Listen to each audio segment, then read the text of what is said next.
Ini pesan dari Neng Umi Laila agar hidup kita lebih bermanfaat. Gimana caranya biar umur ini sedikit tapi manfaat luar biasa? Jauhi aktivitas yang tidak bermanfaat atau bahkan bisa merugikan orang lain.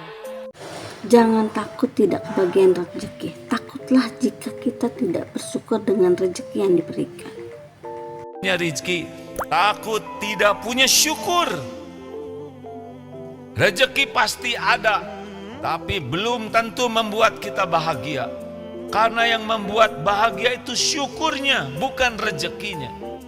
Mau diberi berapapun oleh Allah, kalau kita tidak tahu syukur, tidak ada bahagia dan tidak ditambah oleh Allah. La in syakartum la azidannakum wa la in kafartum inna adzabi lasyadid.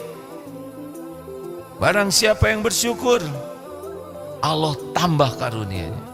Jangan takut hadirin, makin bersyukur makin ditambah. Bukan banyak keinginan yang membuat ditambah, banyak bersyukur. Inilah doa agar suami diberikan rezeki yang banyak. Suami pergi cari nafkah, ibu sholat duha, 2 rakaat salam, 2 rakaat salam, 2 rakaat salam, 2 rakaat salam. Selesai sholat duha, ibu duduk menghadap kepada Allah, mengadu kepada Allah, ya Allah yang maha kaya, tiadalah datang rezeki tanpa pertolongan dan bantuan. Engkau yang mengatur rezeki suami saya. Suami saya datang pergi menjemput rezeki, ya Allah.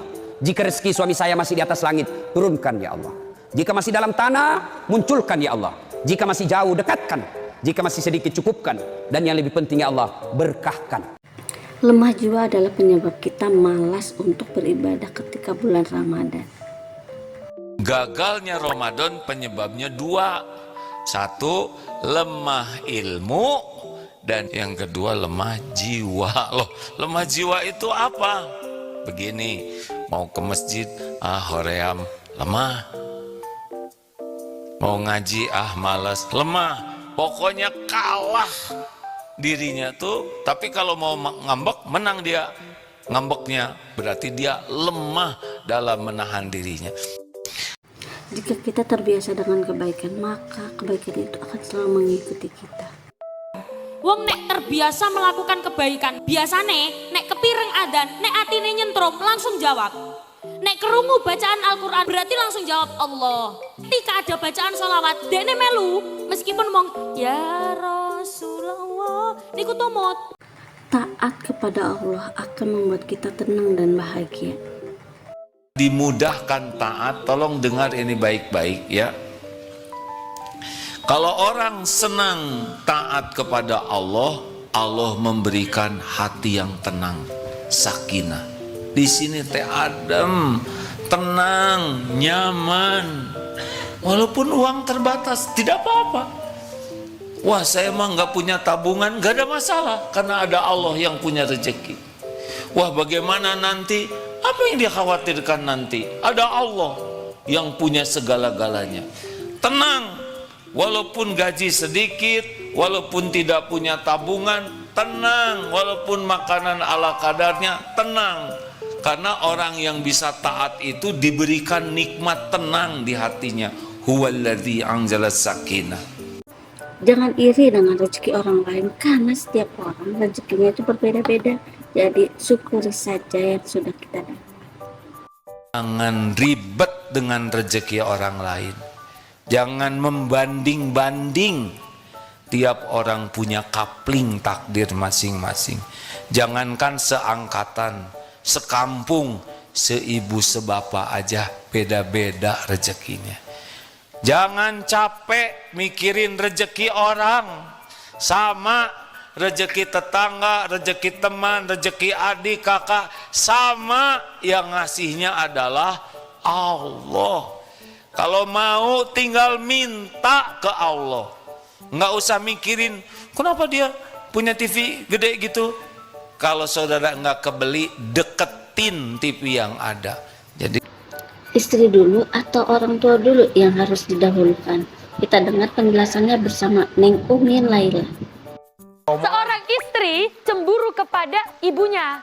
Ibu suaminya. Ibu suaminya boleh, justru malah harus menegur.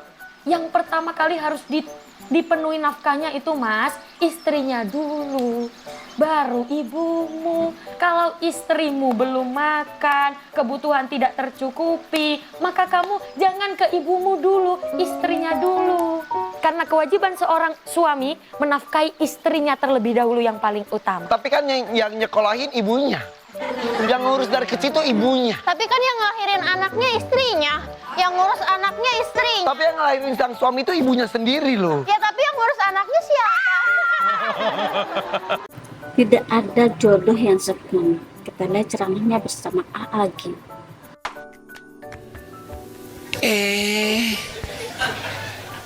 Dikasih jodoh masih rewel. Mana ada jodoh sempurna? Mungkin suaminya dulu pacaran, tapi sesudah itu tobat nasuha, lebih bersih karena dia tobatnya mati-matian. Ini ada yang enggak pacaran, merasa suci, merasa mulia, malah jadi ujub.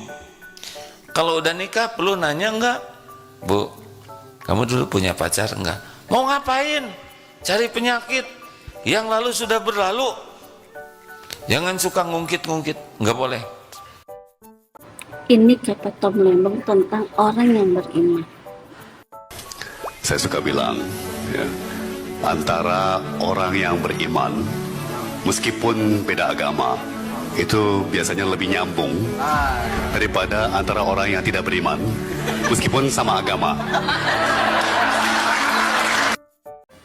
Ini cara agar kita khusyuk dalam sholat bersama Ustadz Hadi Hidayat. Sampaikan pada umatmu, kalau sholat itu ingin dinikmati, kalau sholat itu ingin khusyuk, maka sebelum sholat, sampaikan pada umatmu, belajar dulu, baca dulu, pahami dulu bacaan-bacaan dan gerakan sholat, seperti kami ajarkan kepadamu. Apa maksudnya kalimat Allahu Akbar? Kenapa yang dibaca Allahu Akbar? Apa maksudnya ruku bacaannya seperti itu? Kenapa sujud bacaannya begini? Ajarkan pada mereka, sampaikan, pahami bacaannya, sehingga dengan paham itu bisa khusyuk dalam menunaikan sholatnya. Dari ribuan kali ruku dan sujud yang pernah kita kerjakan, berapa persen bacaan sholat yang pernah kita pahami? Jangan-jangan selama ini ruku gak ngerti yang dibaca, sujud gak paham yang diungkapkan. Duduk di antara dua sujud, kita meminta banyak permintaan. Rabbighfirli, ya Allah ampuni aku. Warhamni, sayangi aku. Wajburni, ya Allah lindungi aku dari orang-orang yang iseng kepadaku. Sampai dengan warzuqni, berikan aku rezeki. Jangan-jangan selama ini kita hanya berucap tapi tidak mengerti apa yang disampaikan. Bagaimana sholat kita bisa khusyuk?